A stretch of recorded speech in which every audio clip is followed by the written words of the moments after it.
जी नाज़रीन, खबरों के सिलसिले को आगे बढ़ाते हुए खबर शामिल करते हैं। बिहाड़ी से सैयद अदील गिलानी की बताई हुई तफसीलात के मुताबिक स्वीडन में कुरान पाक की बेहुरमती के खिलाफ बिहाड़ी में सब्ज़ी और फ्रूट मंडी में आड़तियों और मज़दूरों ने एहतजाजी मुजाहरा किया और रैली निकाली।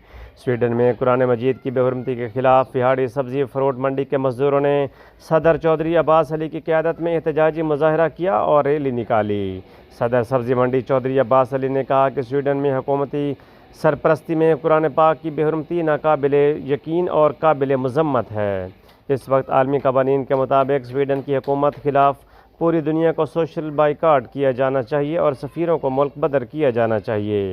उन्होंने मज़ीद कहा कि इस वक्त आलम इस्लाम को मुत्तहिद होकर कुफ़ार के ख़िलाफ़ ऐलान जिहाद बुलंद करना चाहिए। आड़तियों और मज़दूरों ने स्वीडन हुकूमत के ख़िलाफ़ शदीद नारेबाजी की।